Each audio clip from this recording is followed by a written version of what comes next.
Good Saturday afternoon. You are listening to Humanity in the Headlines. I am your host, Atiba Buchanan. Joining me, as always, Mr. David Seaton, my right hand, and we are ready to go today. There's so much to talk about. We thank you, first and foremost, for joining us. Thank you for listening. Thank you for watching, all that good stuff. You can listen to us on IntellectualRadio.com. We actually upload to YouTube every week as well. We're on Facebook Live right now, so if you're a friend of mine on Facebook, go to my wall. We're live right now, and man, we're gonna cut right to it, Dave. Chicago violence. That's what we're talking about today. Right. We've had this conversation before. We have. We've been down this road before. But this past week, the past maybe 10 days, has been particularly difficult for me because anytime that you have young people, people that, we had one of our shooting victims last week that was 3 or 4 years away from kindergarten. Right. These are people that have absolutely no say-so in where they end up and where they are. These are not people that are criminals. These are not people that are looking for trouble, but they're gone nonetheless. So what we're going to do today is, we're going to have a conversation. Certainly we're going to talk about some of the statistics, and most people are familiar with those. Certainly we'll lay out a picture of, where the situation is, but we like to have a conversation about where it needs to go. How can we heal? People are hurting. People are hurting right now in the city of Chicago. People outside of Chicago just watching the carnage are hurting as well. And I think it's time to take the conversation to a new level. And then I actually, of course, after taking the conversation to a new level, taking our steps to a new level to actually get this done. When you heard about the 2-year-old, 11-year-old, and 12-year-olds that were shot, I think 3 within 2 days. What came to mind for you right away? To be honest with you, the first thing that I was thinking, I was trying to remember, because you and I grew up basically in the same neighborhood, western suburbs, went to Roosevelt Junior High, then went to Proviso West. I went to Wilson Elementary School before that, which is in Bellwood. I don't remember, and I want to make sure that I'm not misspeaking, but I don't remember any one of my classmates or anyone in my area being killed by gun violence. And more specifically, I don't, someone might hear me say that and say, oh, you live in the west suburbs. I don't remember the gun violence being this bad in the 70s and 80s when I was growing up. Okay. Well, we ain't even got to go that far back. I got some information for you. Okay. We can go back just to 2001. So Chicago murders in 2001, 667, which is kind of high. 2002, 657, 2003, 603. And then we had a dip. Okay. Something happened. In 2004, it went all the way down to 454. 2005, 453. And then it hovered in that 400 range for 4 straight years. But let's fast forward a bit. 2014, again, 423. Now, certainly by 2014, Chicago is well known as the murder capital. We had well developed that reputation at 423, 421 in 2013. But in 2016, we got 762. We went from 496 in 2015 to 762. What happened last year? I do not know. I do not know. I do want to make a quick point, because we oftentimes, and I want our listeners to really pay attention to this when we're analyzing this story and stories in general. Always be careful when you hear in the media, when you hear them switch from raw numbers to percentages. Sure. Because if you look at the percentages per capita, and this is a really important point. Sure. Chicago is not even in the top 10 cities per capita of murder. Yes. As a matter of fact, I think I sent that to you. I'm sure I sent it to you. You did. Because we were talking about it while I was out of town this week. But if you look at the per capita murder, St. Louis is number one when you take the number of murders per 100,000 residents Sure. of a particular city. So St. Louis, Missouri, Orlando, Florida, Baltimore, Maryland, New Orleans, Louisiana, Jackson, Mississippi, Detroit, all of those are higher. Chicago's not even in the top 10. But that data point does not erase the pain and the hurt of the people that are lost here in Chicago. Right. I want to go back to something you were saying just a moment ago, because, you and I are roughly the same age. I grew up, I did spend some time in the city because I did spend, most of my life in the western suburbs. But I did grow up in CPS, in elementary school in the early 80s, obviously. Right. And I spent a lot of time in Chicago. All my family's in Chicago. Right. I grew up roughly in Bronzeville. 48th and Drexel, 43rd and 43rd and Cottage Grove. But it was nothing like this. I can remember, as a young, as 10, 12, 13 years old, being able to play basketball on a hot summer day, visiting my grandmother. The last thing on my mind was getting shot. That was the last thing I was worried about. And then I remember growing up that way. And then as I turned 17, 18, having to deal with the realization that things were beginning to change, because I couldn't do at 17 what I did at 13. And by the time I was 21, I was just heartbroken because those wonderful city visits I would have to go see my grandmother were done. I mean, I would obviously still go see my grandmother. She's still alive, thank God. But again, nothing like it was when I was a child. And it just, and it was, it wasn't like, and then you compare it to Bellwood, where we grew up, Bellwood, Broadview, so forth and so on. Chicago has 87 murders to date in 2017. Right. I think Bellwood has like 3 murders a year. Right. So we're just, again, I mean, it wasn't footloose and fancy free as I attended elementary school and middle school and so forth, but just nothing like this. And because of that, I try to be very careful of my criticism of people that grow up in those environments that have to deal with those things, because I don't know what it's like to walk to school in a safe zone. I don't know what it's like to be food insecure. Those things are completely foreign to me. Not rich, but again, I had a very boring, normal middle class childhood. So again, I really can't relate to that, and because of that, my heart really goes out to these people that have family member after family member, friend after friend, associate after associate snatched too soon. Well, I'm glad you said that, and I want to make sure that we bring that up with Tio Hartman, who's going to be joining us later on in the show. But that's a really important point, and that's something that we need to ponder as a community. We talk about accessibility of guns. We talk about lack of inaccessibility of economic opportunity. We talk about poor schools. We talk about a lot of the lead measures, I guess. But here's the question we need to ask ourselves while we're discussing this.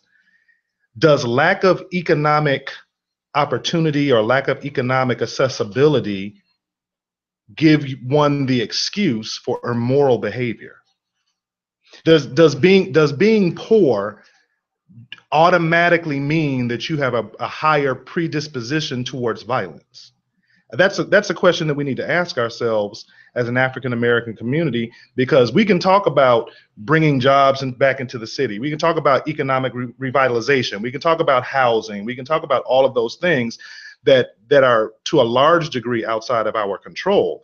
But we do have a responsibility to, as individuals and as a community, to put for moral behavior. There's no I can't say that because I'm poor, I'm going to go out and murder someone.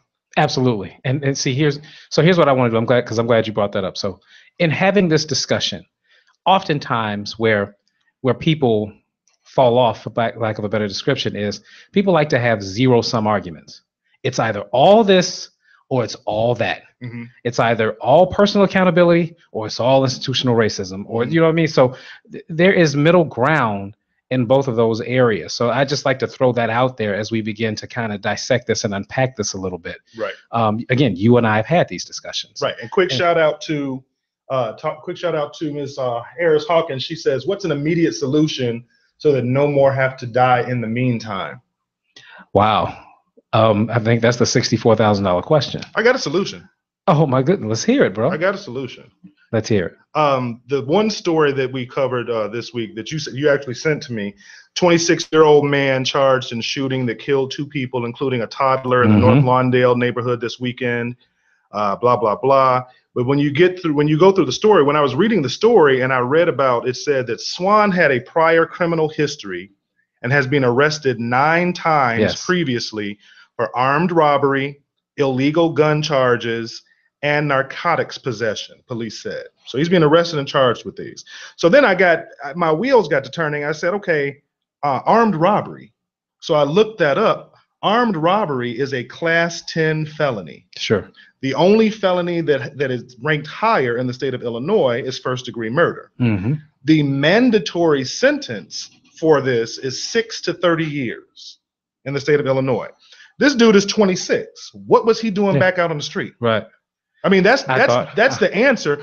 Yeah, we have a lot of African Americans who are in jail for petty marijuana possession or dealing marijuana and a lot of nonviolent crimes. And we could talk about the criminal justice reform all day. But this dude had 9 convictions when he committed this murder, and one of the offenses that he was convicted of or charged with at least had a mandatory sentence of up to 30 years. This dude shouldn't have been on the street to commit this murder.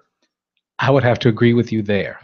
I would have to, because what happens is they talk about a lot of these shootings are done by the same people. Mm-hmm. This is a small community of folks that commit this type of violence. Right. So it's not as widespread as people like to purport it to be. Mm-hmm. So I would have to agree with you there if we can keep the, and because I can remember Superintendent what's the police Johnson? Mm-hmm. I remember him saying it, and this is one of the few things that I agree with him with. But certainly, when someone like that is out on the street, it makes no sense because it's just a matter of time. Right. And then again, it all is so cyclical that it makes it difficult because once you do have a felony, or once you do, I don't even think it takes a felony. Once you have really a record at all, it makes it even more difficult for them to get a job and then walk the straight and narrow. And then what happens? People fall right back into the thing that they got in trouble for in the first place. So we appreciate the question. That's, we'll probably try and discuss that this entire hour and probably not have a solution because it is so multi-layered. Again, there are things that have to be done in the community.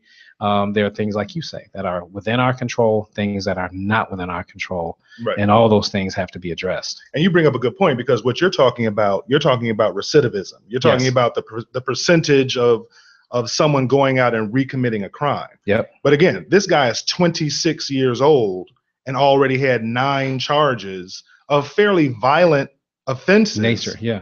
And then he goes out and commits a murder. Yep. So again, we need to ask ourselves as a community, we need to be honest with ourselves, and we need to make some decisions as a society about the people about these types of people. Sure. I think we've got to balance the realism and the idealism of the situation. Yeah. Can anyone be saved? Yes. Can anyone turn it around? Can anyone change? Yes. But that doesn't erase the responsibility that someone has to pay their debt to society when they commit an egregious offense. Absolutely. Well, let's talk about that a little bit too, as far as where, who's committing these crimes. I have information pulled up. This is from CNN.com, a wonderful piece that was written earlier this year. It says 5 police districts on the south and west sides of the city accounted for nearly 2/3 of the increase in murders, according to Chicago police. Mm-hmm. That's 5 police districts in a city of how many people? 2 million? 3 million, yeah. Right, 3 million people. So the day-to-day breakdown of those figures is alarming. For example, there were 12 murders on Father's Day weekend alone in 2016. Mm-hmm. The youngest victim was 16. And crime didn't subside over the holidays. On Christmas of 2016, Christmas weekend, 12 people were killed. And police investigated 27 shootings. Mm-hmm. So that's what we get for having a nice warm Christmas. Right. It's going to be in the 60s over the next week. It'll be interesting to see. And that's funny because when I heard the forecast, unfortunately, the first thing I thought was how many people are going to get shot. Mm-hmm. Mm-hmm. I'm almost missing -3 degrees because at least people kind of stay in the house. Right. But again, I don't want to put that into the atmosphere. It's a reality, but I'm not going to be the one to say it. But to your point earlier, Chicago is not necessarily the murder capital of the United States. As you mentioned in the same article, they substantiate what you said. New Orleans, St. Louis, Detroit, Baltimore, Newark, New Jersey, all have higher rates than people being killed in Chicago. So let me ask you this then. How much does unemployment and poverty play a role into what we're talking about? None. Okay. None. Because I don't care how hungry you are, that does not give you the right to go and murder someone. Period. We've got to say that. We've got to say that. And until we say that, we're going to continue to see this cycle continue because we keep trying to blame immoral behavior on economic circumstances, and we can't do that anymore. The people who are being killed, these children who are being killed that we were just talking about, sure, their parents don't want to hear that. Their parents don't want to hear, well, the person who shot my kid, I understand because he didn't have a job. Nobody wants to hear that when it's their kid who's dead. So you would then, from your perspective, then you would consider it all a matter of lack of morality. I think that's the larger thing. I think that's the larger issue. 80% of the world is poor, especially when you compare it to American standards. The majority of the world is poor, and the majority of the world are not people that are going out there murdering one another because of economic circumstances. Okay, so let me ask you this then. I'm not saying this to combat you. I'm just trying to unpack it. When I look at a place like, well, let's establish this then. If we can establish that, can we also establish there that these people are not behaving this way because they're Black? Certainly. Because that's the logical conclusion or illogical conclusion that a lot of people jump to. Well, that's just a Black culture. Sure. That's how they are. Sure. So if it's not culture and it's not race, then what is it? I think it's opportunity. Right. I mean, people who commit crimes do it because there's an opportunity to do it. When a person is walking down the street and they're looking for somebody to mug, and they got a choice between coming up on either you or me or an old lady with a purse, and those are their three choices, they're going to take the opportunity that looks like is the easiest opportunity. That's just human nature.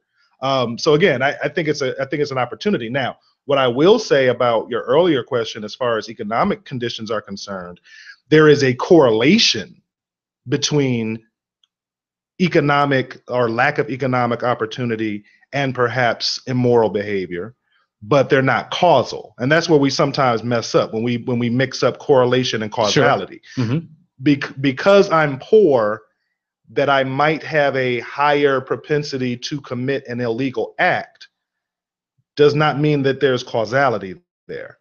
And that's why my original point is that we can't allow we can't continue to give a pass to immoral behavior because of economic circumstances. Okay, so with that said, a couple of things come to mind. What immediately comes to mind is the hypersensitivity that we have on spotlighting violent behavior. Mm-hmm. Not to say that it doesn't deserve it, but it is to say, when you talk about morality and ethics, there are just as many people committing nonviolent crimes as there probably, as a matter of fact, I would argue that there are more people committing nonviolent crimes than there are people committing violent crimes. Mm-hmm. So for instance, I always say this when people talk about race, well, white people don't do this and this, it's just a Black culture. Right. Here's the difference. Why would you ever steal somebody's purse when you can hack into their account? Sure. Right. Mm-hmm. So that's like you said, to your point, a lot of the violence that is committed as a crime of opportunity. But again, there's just as much immoral behavior in every other community. You got people from Nigeria hacking people over the phone, calling, saying they're with the IRS. You have that out of Malaysia. I got that call, by the way. Right. I was scared for a couple of weeks, right? Until I figured out it was a scam. But if any Nigerians call you, if anybody calls you with an African or an Indian accent saying they are from the IRS and there's a warrant out for your arrest, that's a scam. Just so you know. Exactly. And that's my point is we highlight, this person got shot. But what about what are the statistics on? That's why you have what's the thing that watch the Social Security number?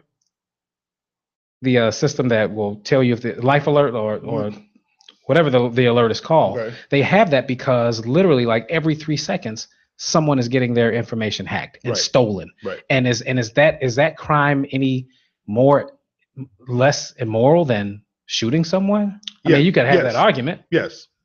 The murder, the morality of the immorality of murder is greater than hacking into someone's account and stealing their identity. Sure. Yes. Now, to your point, that goes back to my point about opportunity. If I am sitting at home and in front of my computer and I'm a coder and I recognize a back door into the Visa network at Bank of America and I say to myself, man, I could go through this back door and steal some money and maybe I'll get away with it.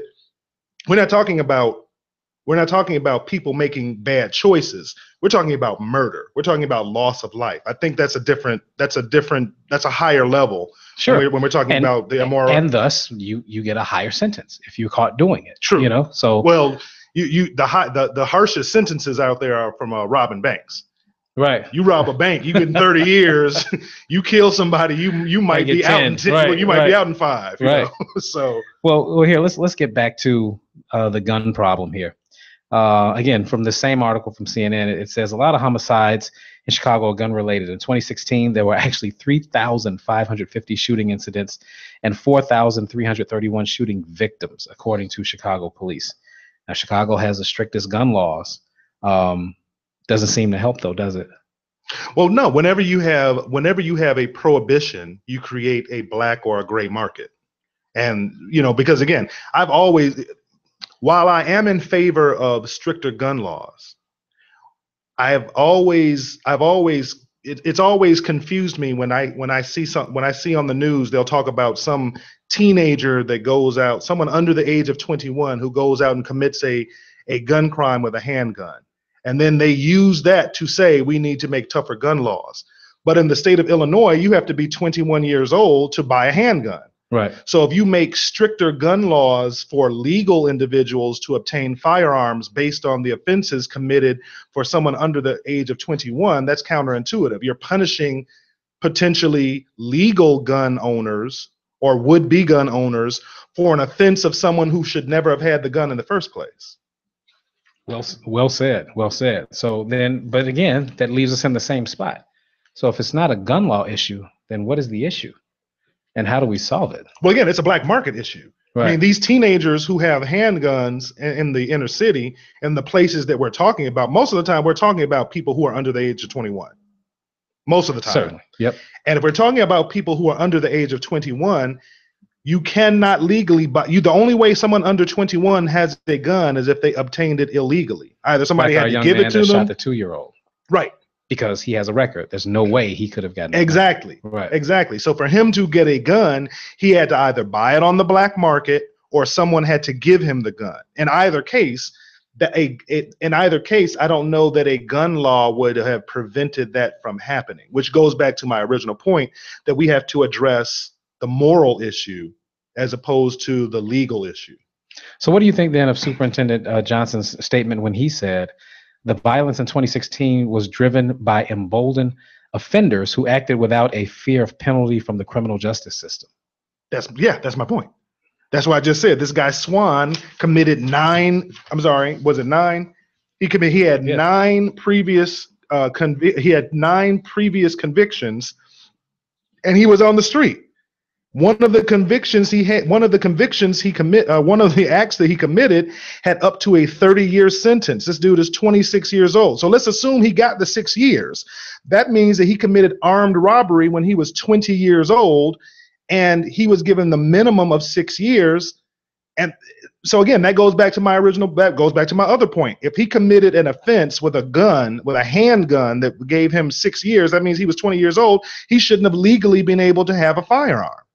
So just so we are able to acknowledge that, by the way, he killed 2-year-old Levante White. Mm-hmm. That's the shooting that was caught on Facebook Live. Mm-hmm. I saw that one, yes. Horrible situation. I saw the video just once. That's all I could really handle. The shots rang through so loudly. Mm-hmm. I mean, it was really sobering for me. Like, okay, my God, that's what they deal with. Mm-hmm. The other two individuals that were shot, Takaya Holmes, 11-year-old. She's 11-year-old cousin of Chicago anti-violence activist Andrew Holmes. She died this past Tuesday. Mm-hmm. And then it was Kamari Gentry Bowers. I think she did not die, but she was shot, 12 years old. Real quick point. Do we know how he was caught? If I'm not mistaken, he was turned in. Okay.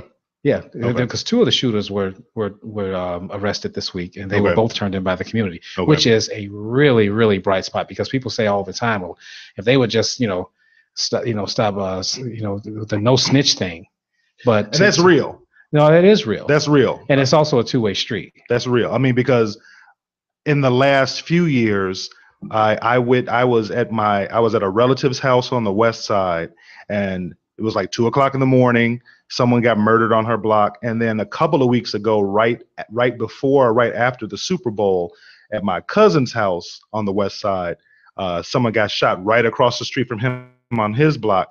But the one that happened when I was at my relative's house a couple of years ago, that person was murdered. And again, people, there were people who were there, and nobody wanted to tell the police anything. Right. They didn't even want to tell the police that they heard the gunshots, because they were afraid of retaliation. So again, that goes back. That's a moral issue. Now, there might be some underlying reasons why people don't want to inform to the police, because there's a trust issue between the police and the community. Right. But if the police don't get the cooperation of the individuals who have firsthand information of an incident when it happens, then their hands are kind of tied. Certainly. Man, as you can see, there is so much to unpack here in this conversation. We're going to go ahead and catch a breather, take a quick break. When we come back, Mr. T.O. Hardiman, also known as Mr. Ceasefire, will be joining us to help us unpack this even further. Thank you. You're listening to Humanity in the Headlines, and we will be right back.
All right, good people. Thank you so much for sticking with us. This is Humanity in the Headlines. Again, I am your host, Atiba Buchanan, along with Mr. David Seaton.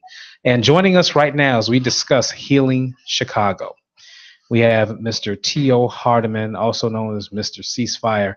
I never do as good a job introducing you as you can do on your own. If you could just tell our listeners, the few that may not know about you, what you do and what you're about. Oh, without a doubt. First of all, I want to thank everybody for having me on the show. And Intellectual Radio is one of the best radio stations, intellectual radio in the universe. I just want to say that. There it is. And also, the particular show we on now, I just want to thank you guys. But let me get to it. I'm T.O. Hardiman. I have a master's degree in inner city studies. I currently teach as an adjunct professor at Governor State University and Hartford College, but I'm the president of Violence Interrupters Incorporated. Ran for governor back in 2014 and captured about 30% of the state vote. But I'm also a champion for my people, a nonstop champion for the people when it comes down to stand up against injustice, excessive force and the violence in Chicago. But I created an organization called Violence Interrupters Incorporated. I'm the president now, and I'm down in Champaign-Urbana today, believe it or not. We have a peace summit up here today at 3 o'clock on Saturday. So that's a little bit about where I come from. But I was born and raised, I say this like I always say it all the time, born and raised in the heart of the ghetto, here on the projects, Avalon Park community on the south side. But I just get a lot of support from everybody throughout the entire state of Illinois. So that's my little bio for you. Oh, man, we appreciate you giving our listeners that information. And certainly we appreciate you taking time out of your ultra busy schedule to be here with us today. So we're going to respect your time and then just hop right into it. So what we highlighted earlier in the show was the fact that there's been a huge spike in homicides and murders in Chicago. So back in 2015 and 2014 and 2013, there were roughly a little over 400 homicides. 421, 423, and then 496. But then in 2016, somehow we shot up to 762. What happened? Well, first of all, Earl knows me. When you want to hear the truth, you come to guys like T.O. Hardeman. Here it is. What's going on? I cut through the chase. Yes. See, Black Death has become a new hustle. Well, it's really not new. There's nothing new about it. Black Death is a hustle for everybody. The community organizations hustle off of Black Death because they try to get grants to stop the violence. The police cannot stop killing. I'm not anti-police, but the police cannot stop the killing because the police have been in response mode for over 100 years, which dictates coming after somebody gets shot and killed, and they respond. Just like an ambulance comes and pick up the body or whatever the case may be. The only solution, and I'm going to tell you what happened as far as the spike, the only solution to stopping killings in the Black community is overall African-American unity amongst the men and women in the community, but mainly the men, because we know our nephews, our sons, our cousins, our extended family members that may be involved in the shootings and the violence out there. We need to really sit them guys down as family members and let them know it's over, game over. I speak at the Cook County Jail on Monday nights, and I got a big old crowd of young guys, and the first thing I tell them, game over. Your responsibility as a man is just to raise your family, period. And so now looking at the spike that took place, the violence is all over the place. You got too many cliques in Chicago, and you got too many gunners out there, guys that feel they don't have to answer to nobody. They can go shoot whenever they get ready to. That's one of the reasons why the violence is high, where it spiked up in Chicago, because of all the put it like this, there's a lot of circumstances taking place, and you don't have a lot of people on the ground level mediating the different conflicts in the community where the guys will listen to you and put their guns down. For example, there's no way to stop a killing without confrontation. A lot of people play games. I tell people all the time, especially these big news stations out here, if you interview somebody from Chicago and they cannot tell you the last time they stopped somebody from killing somebody or the last time they took a gun from somebody, they need to shut up, because this work is not for the faint at heart. Here in Chicago so far this year, my staff and myself, we mediated around 10 conflicts where somebody was about to kill somebody else, and we stopped them on the front end. The only way to get the violence down also is that you must have the ability to intercept whispers on the street level so you can mediate the conflicts, and that was not happening in 2016. So the violence skyrocketed. You can put all the brilliant minds in Chicago in a big room together. And I mean this. I'm talking about the politicians, the police, and everybody else. They will never come up with a bona fide solution to stop the killing. And I'm saying this based on the last 30 years. Homicides were high in the 70s, the 80s, the 90s, really over the last 40 years. And homicides are high right now because everybody is hustling off of Black Death. And just to really I know I'm putting a lot out there, but one last statement. Another thing that's going on, you look at the news, it's a media circus. Every time a kid gets killed, everybody's in the media now talking about what they're going to do. Where were you at before the kid got killed? We need to change and reverse our mindset out here and start marching whenever we see that there's been 30 days without a killing, 30 days without a shooting. Start marching then, because you put work in. Everybody's making a name for themselves off the backs of young African-American males that are being killed and killing one another out there. So that's just my take right now. Very deep, T.O. This is David Seaton. Thank you for being on the show today. And it sounds like you were kind of you almost said what I was looking for you to say, but let me go a little bit deeper. It sounds like you're saying, and correct me if I'm wrong, that there is a lack of accountability and a lack of morality in the community that is the source of this behavior. Yes. Yeah, without a doubt. There's a lack of accountability. It starts at home. There's a lack of accountability with black men in our community. See, I have to go back to our people because our ancestors, they fought strong for us to be where we are today. And right now there's a big disconnect with the young people and the older people in Chicago. And for example, I grew up in Henry Horner Projects. Those brothers over in that area right now, they're not fighting each other because myself, we're like big brothers to those guys over there. And I'm talking to young guys, 15, 16, 18 years old. We got them guys, they used to didn't even go across different borders over there, but now them brothers are all hanging out together. The different cliques in the area, they're at peace. And also when something is about to, break out or something might flare up, they call us in advance and we go over there and we squash it right on before anybody shoots at anybody, okay? And then secondly, over in Cabrini Green, they've had relative peace in that community because the older brothers are holding the younger brothers accountable, letting them know, look, we're not accepting no violence over here. Even though the housing developments have been demolished, but them brothers still living in row houses over there. You got about 10 or 15 different cliques in the area, but we have a relationship with all the guys in the cliques, and we're actually keeping them guys at peace. See, the news is not going to pretty much cover this kind of story because nothing has happened. Everybody's been peaceful. The last homicide they had in Cabrini Green was 2 twins were shot and killed, but those twins were not from the area. It shouldn't have happened, but before that happened, they had almost a year without any type of killing over in that area. And over, like I said, in the old Henry Horner area, we're going a long time with a streak without no shootings and killings over there. So accountability is very important. But let me say this too.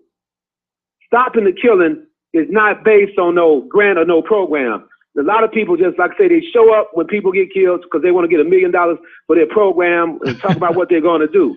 The superintendent continues to say that 1,400 guys are driving the violence in Chicago. If that's the case, why don't they give money to people to hire those 1,400 guys? And therefore, we should be able to reduce the violence by about 50 or 60% if we hire those guys directly. Well, let me ask you. Let me even take it a step further than that. I'm sorry if I'm stepping on you. You said it's 1,400 guys that we know that are committing all the violence in the area. How about we take those 1,400 guys off the street and lock them up? Well, my thing is, I understand about incarceration, but let me just go deeper with you now, okay? There's been a preponderance of evidence that dictates the fact that the Chicago Police Department is one of the most corrupt police departments in the United States. All right, let's just be straight about that. I'm not taking up for them brothers on the streets. If you murder somebody, if the law catch up with you, they're going to deal with you. But we have to work harder to stop these guys from crossing the line. The black community has been set up for the last 30 or 40 years. Somebody's pushing pure dope in our community, cocaine. Somebody's pushing illegal guns in our community. That doesn't mean the young guys should be taking that stuff, but that's what they're doing. However, I understand incarceration, but incarceration is not really working. There's no rehabilitation going on. The recidivism rate in Illinois is a little bit over 55%. But the thing is, the gangs actually got stronger when they were locked up in the penitentiary. But the people need to take over them penitentiaries and work with our people and force our young brothers' hands and let them know we're not accepting this no more. You're gonna become a man. Right, and I hear that. But what I'm saying is, you just said that we know that it's the same 1,400 people that are committing these offenses. We were just talking about the one guy who killed somebody this weekend, and he's 26 years old. He committed armed robbery, and that's a class 10 felony that has a sentence of 6 to 30 years. What was this dude doing out on the street? If he had been given a harsher sentence, then those 3 people that he murdered would still be alive, right? Without a doubt. Now, I understand that, and I do agree with you, okay? I want to make that clear. And I understand there's a role for law enforcement, but right now we got to clean up our own backyards. That's just my take on it. But if a person crosses the line and they get caught, they need to be dealt with. I mean, I definitely subscribe to that. And I don't want to go too deep with you guys. We're on intellectual radio. I don't want to sound like I'm not intellectual. I'm just joking. But check this out. Tio, that wouldn't even be possible. Tio, man, keep it real, man. Go ahead. Some countries, if you kill a kid or a female, they deal with you a different way. I mean, I understand what everybody's talking about, but you kill an 11 to 10-year-old, a 3-year-old, 2-year-old, and you get caught red-handed, you got some countries like over in India, they come and get you, man. They come, the vigilantes come get you out your house. Right. And they make you out of a poster child, you know what I mean? Right. So the reality of it is this here. We got work to do, and I'm not promoting no violence. I want to make that clear. But the reality is we as a people have pretty much failed at the watch to a degree. And I want to give them young brothers a lot of credit, young brothers like William Calloway in particular. If he had not exposed the Laquan McDonald videotape of that murder, Chicago would be the same. It would be business as usual. That young man is a game changer because what he did changed the whole playing field. You have a new superintendent. You have a new state's attorney. Mayor Rahm Emanuel needs to go. This guy covered up a murder. See, if you want to talk about stopping the killing, we got to stop the dope. We got to stop the illegal guns. So nobody wants to talk about that. They just want to talk about the brothers on the streets. You know, okay? My son is 18. He grew up in the Austin community, one of the highest homicide communities in Chicago. Well, my son's in the National Guard now. He grew up right in the heart of the community because I made sure I was with him 24 hours a day, made sure I guided him in the right direction, okay? Well, let me ask you this in light of you saying that, because I got an article here from the Chicago Tribune. This is Atiba. And this is from February 18th, so it was very recent. It says nearly half of young black men in Chicago are out of work or out of school. So they say here that nearly half of young black men in Chicago are neither working or in school, a staggering statistic in a bleak new youth unemployment report that shows Chicago to be far worse off than its big city peers. 47% of 20 to 24-year-old black men in Chicago and 44% in Illinois were out of school and out of work in 2014, compared with 20% of Hispanic men, 10% of white men in the same age group. What do you think of that? Well, those numbers are startling. It's unacceptable. And I tell you, something definitely has to be done. But I'll say this also. The job question continues to come up. Young men really have to be forced to go to work. I just got to tell you like it is. If, for example, hypothetically speaking, if the mayor, whoever, the governor would give me 2,000 jobs, I would go out there and force some of them young guys to go to work. Seriously. And I mean that. I literally mean that. I would have to get up in their face and look, I got you a job. It's time to quit playing. Time to man up. But you don't put the guys on Front Street. You talk to them, in a group at a time. And I guarantee you we can get them guys to work in jobs. There are a lot of jobs out there. Brothers got to get off their hands and go apply. Some guys don't have a resume. Some guys don't. Some guys dropped out of school. They don't feel nobody would hire them. But there are people that would hire these brothers out there. And so I understand the numbers are high, and we need to change them numbers. But we're in a position now. We may have to force our young guys' hands and show them, kind of like carry them all the way. Unfortunately, because when you're grown, you should be able to know your way. But too many young brothers, they need a lot of help. Tio, and I'm glad I'm sorry, I got to get in here one more time. The high school dropout or the school dropout rate. There used to be a time, and I'm sure you remember it, where if you didn't go to school, a truant officer would come knock on your door and ask your parents, hey, David wasn't in school today, or I remember when we were in high school, on the few occasions where we would ditch, like senior ditch day, we were running home to make sure that we were there to answer the phone when the automated system called to the house, because we didn't want that call to come back when our parents got home from work. What does it say about there seems to be a gap in our community where kids drop out of school, and I thought it was a law that you had to go to school at least till age 16 in the state of Illinois. I thought that was a law, but these kids that are dropping out, there's no mechanism in place to capture them, to make sure that somebody is knocking on their door to say, you weren't in school this week, you weren't in school today, where were you? And then holding them and their parents accountable. That would be a huge net to, I think, grab a lot of these young black men, no? No, that would be major. I concur with you. School is very important. And you always got to look at the extenuating circumstances. Some guys, and some individuals rather, are growing up in extreme poverty. That's no excuse, because a lot of us grew up in extreme poverty, but we did go to school. However, guys are falling on the sidelines. People they're losing hope in the system. They're under peer pressure. A lot of guys got some mental health things going on. The family life is not as structured and strong as it used to be. So there are a lot of variables, out there. And that's the reason why we need like a safety net to catch some of these brothers before they turn like 13 or 14 and get them the help they need so they can stay in school. And that's important just as well. But I do concur that the truancy officers should return that system and make sure that it works. Well, let me say this, Tio. This is Atiba. If I could just kind of give my thoughts on this and you let me know what you think. But I think that it really comes down to opportunity. And when people are just hopeless, they behave in ways that I don't think they would normally behave. And a lot of that too has to deal with maturity. But here's what I mean by that. I think the most dangerous person in the world is a person that has absolutely nothing to lose. If you have nothing to lose, a lot of times when people, are not out there committing crime, it's not because they're morally better. It's because they have something to lose. I have 2 children. I have a wife. And when I there's some things that could cross my mind. I go, no, I'm not going to do that because I have something to lose. So I grew up in Bellwood, right? I look at Bellwood, which is probably 90% black. Right? It's a middle-class suburb. There's very little crime in Bellwood. The reason is, in my opinion, is that these are homeowners out here. When you're paying property taxes, when you're invested in something and you've got a job and you've got a pension, you're not going to behave a certain, because you're going to say, hey, I'm not going to lose my pension over this. I'm not going to lose my house over this. I'm not going to lose my car over this. I'm not going to lose my good job over this. But when you have someone that literally can see no hope, literally has what they perceive to be zero opportunity, those are the people that are the most dangerous, because in their minds, it's like, what difference does it make? That's very true, and I definitely agree on that from your perspective there. What happens, you have a lot of that going on out there, and we got to stop making this. The young guys got to stop making excuses out there too, because there are opportunities out there, but sometimes people have a lack of patience, and they don't want to wait and do everything necessary to try to become a productive member of society. Because believe it or not, contrary to popular belief, the young guys not making money in the dope game like they used to back in the 90s or the late 80s and the 90s. People think they making big money. Some of them guys out there grinding, making a couple $100 a day. Then they got to watch their back from the stick-up man, getting into conflicts with other guys on other blocks. You know, the guy that shot the girl over on 65th and King Drive was actually not shooting at her, of course, but he was trying to protect his marijuana drug spot. And he ended up killing a young girl. Totally unacceptable. That's what's going on out here. These guys not making no real money. That's why working a job would be best for them.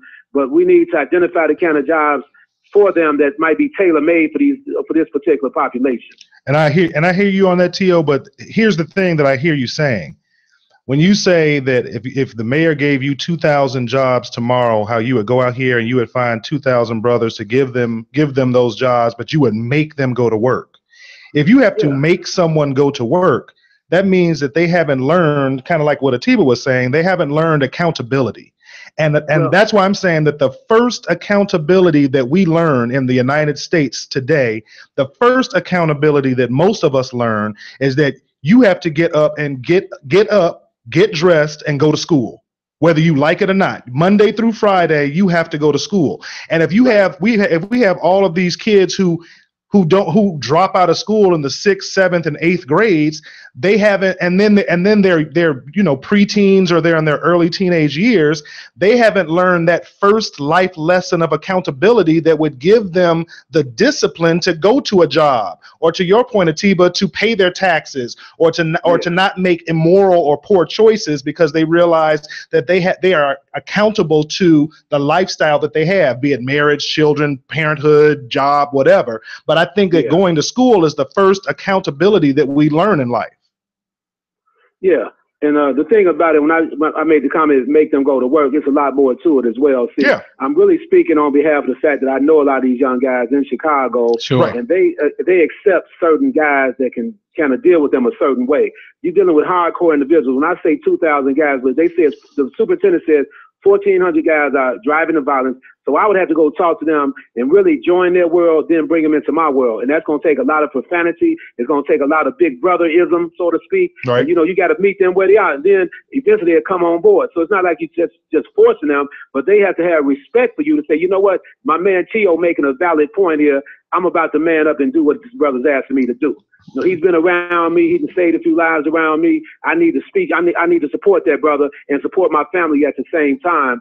But that's what I'm talking about, because like I said, it's mandatory that you have a relationship with those guys where you can actually address them in certain ways without making them feel like you're trying to intimidate them, okay? Exactly. I'm telling you, you're dealing with a hardcore world out there. They're my brothers out there. And then when I use the word force, they understand that language. Trust me, they understand it. No, I believe you 100%, T.O. This is Atiba. And that's the thing, too, is how much does mentoring play a role into this? Because that's what it sounds like you're saying. It sounds like a lot of these young guys really just need a strong, firm mentor. Right. And how can we increase that? Yeah, the mentors play a very strong role. Like, when I was with Ceasefire, we had outreach workers. They would spend a lot of time with the young guys. I called it constructive shadowing, where they would spend anywhere from 8 hours a day with some of these young guys. So it's very important because the success rate was good, because we spent over 20,000 man hours with about 1,200 high-risk individuals. And out of the 1,200, 30% of them, we got them back, re-enrolled them back in school. Another 35%, they end up becoming gainfully employed.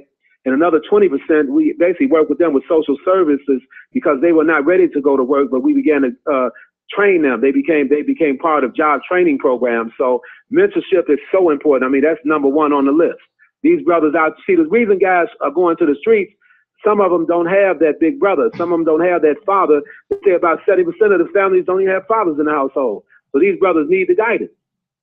And I hear you on that, T.O., and what I hear you saying is, and this is an old saying that I heard a long time ago, and we just had somebody comment on Facebook Live, said discipline and accountability are learned behaviors. Many times there's no one doing the teaching. So, that's an important point as well, kind of like what you're saying when there's a lack of a father figure. And but people have to be given discipline so that they learn self-discipline. My father died when I was 7 years old, so I grew up in a household that I didn't have a father, but I didn't make a lot of those poor choices that as far as joining gangs, picking up a gun, anything like that. And again, I guess I could say, except for the grace of God, there go I. But I had a mother at home, I had a family unit at home, despite not having that father. And again, I hear you on that, but I think the larger point, about the mentorship, you don't have your mentor or the person who gives you direction in life doesn't have to be your biological father, just like you're talking about how you're dealing with a lot of these brothers on the street. I totally agree with that as well. The mentor can be just a brother, somebody you have respect for. So you got to understand, guys 6, 7, 8 years, 11, 12 years old, they're very impressionable at that time. So depending on the people in their lives, those are the impressions they take on, and they try to emulate that behavior. See, violence is learned behavior, and that's why we have to address it as a public health crisis, because it's learned behavior that's passed down from generation to generation. But that doesn't mean that everybody has to fall victim to it. Right. For example, when the Irish and the Italians were killing each other, they came to the table and worked things out. They were not playing no basketball games for peace. Everybody want to give our brothers basketballs. It's out for that.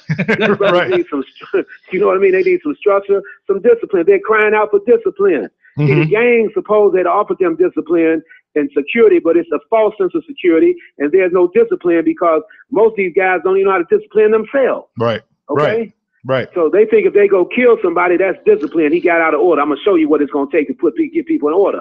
I had a friend. He was an ancient warrior here in Chicago. I ain't going to mention his name. He told me people understand the power of the fist because he was a knockout artist. He knocked everybody out that came around him, okay? But the thing is, it didn't benefit nobody because it wasn't the right type of mindset. We got to get away from violence and punishment and get more into like brotherly love. It might sound corny, but we got to get into love. It doesn't sound corny, brothers and sisters. It doesn't sound corny at all, T.O., because there's one truism in life. Either someone is going to discipline you out of love, or life is going to discipline you, and life doesn't care.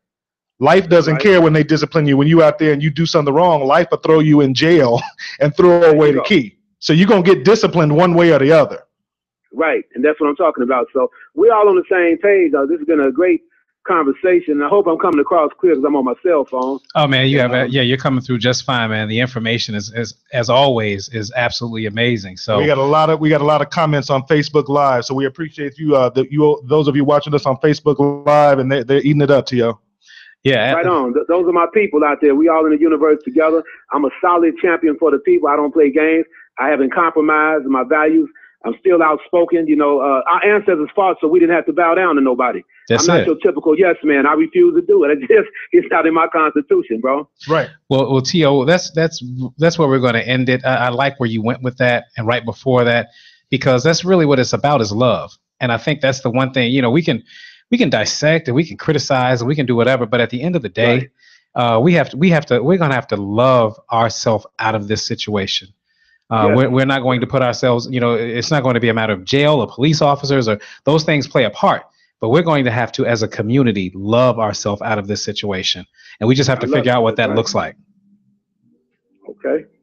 Well, I want to thank you guys once again, and I'm always grateful to be on Intellectual Radio with my man Earl Winfrey. And let's just He's a man. Peace and love. That's right.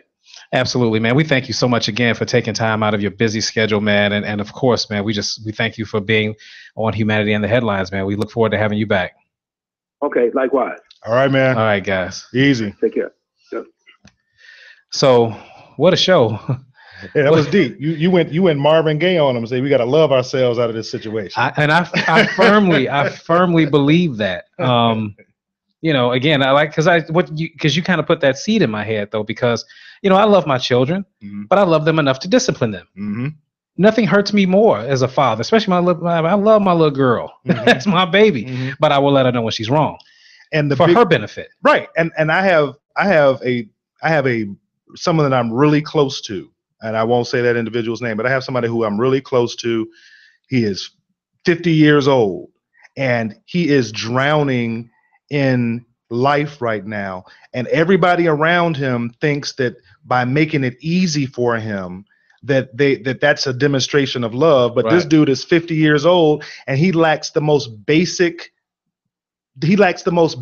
tools of self-sufficiency because he's never been forced. He's never been disciplined. Yep. So all he does is whatever he wants to do, whatever he feels like doing, and now he finds himself 50 years old and he can't even take care of himself. Absolutely. And that's really what's going on. That's what we're talking about. Cats that are going out here and that are committing murders and that are involving themselves in this immoral behavior, they're doing it because, like you said, they don't have anything to lose. And now until they find themselves in the system, like this dude's gonna go to jail for the rest of his life. Right. For just going out there and doing something because he was never disciplined, so he didn't have enough self-discipline to say, I'm not going to pull this trigger, I'm not going to go out here and commit this act, because he didn't think about how it's going to affect the rest of his life. Because he wasn't loved into that position. So great job today, Dave. Great job, man. We appreciate all our listeners and viewers. Come back next week, same time, 1 p.m. Humanity and the Headlines. We appreciate you, and we'll see you next week. Thanks for watching us on Facebook Live, and thanks for the comments. We will be back next week. Thanks again to T.O. Hardiman and Breon Jones, our producer. And thank you to Earl, the man.